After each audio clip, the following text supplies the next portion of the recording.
The text came through while I was standing in the school parking lot, staring at a backpack that didn't belong to anyone anymore.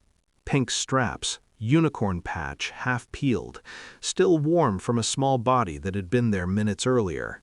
You'll never find her. The words sat on my screen like they had weight.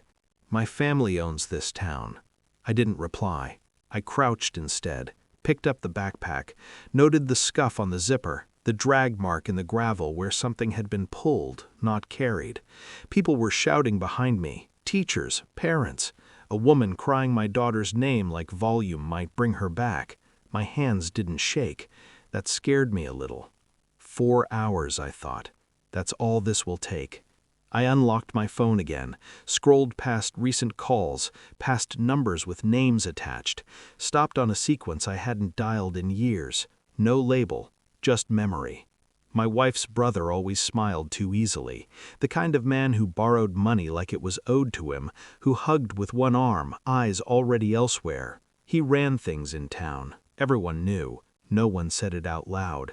When we married, my wife said he was harmless, misunderstood, family. I believed her, or wanted to, but there were signs. My daughter coming home with gifts we didn't buy, questions about who was watching her walk home, a new lock on her bedroom door I hadn't installed. I asked my wife once if she'd told her brother our routines. She laughed, said I was being paranoid.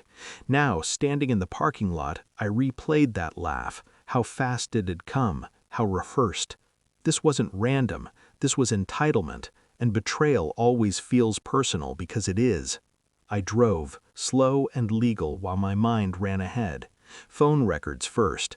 I pulled them from the carrier while stopped at a light, found the burner he'd used. Cheap, predictable. I checked traffic cams through old contacts who still owed me favors.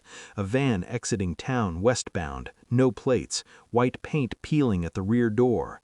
I tracked property ownership, shell companies layered like insulation. One stood out. Rural, gated. Private airstrip. Of course. I didn't call the police. This wasn't a case. It was a retrieval. I called my old team. Not all of them. Just the ones who answered without asking why. 6 men. 1 helicopter. No speeches. When we lifted off, I watched the town shrink.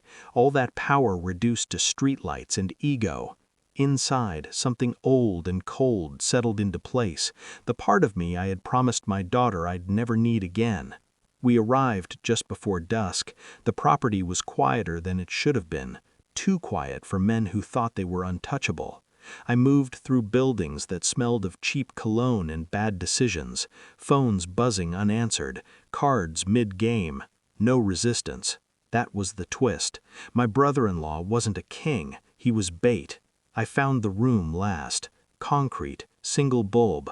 My daughter tied to a chair, eyes wide, dry. She saw me and didn't cry.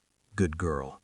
He stood behind her with a gun pressed to her head, hands shaking now that the audience was gone. Back off, he said, or she dies. I smiled. Not because it was funny, because I saw it. The blink, the moment he realized he was alone. You shouldn't have blinked, I said. He didn't understand what that meant. He didn't have to. I didn't rush him. I talked.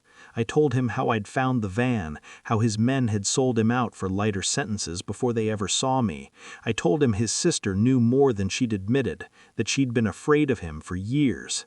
His grip loosened, just a fraction. Enough. When it was over, I untied my daughter and turned her away from the room. Some lessons don't need witnesses. I called my wife after, told her where to pick us up, told her everything I'd learned. She didn't deny it. Silence, his confession. My daughter sleeps with the light on now. I sit nearby until she does. My wife moved out, left a note that tried to explain fear as loyalty. I didn't keep it. The town feels smaller these days, quieter. Power hates exposure. People ask why I didn't involve the police. I tell them the truth. I did what I was trained to do. I brought her home. And some doors, once closed, never need to be opened again.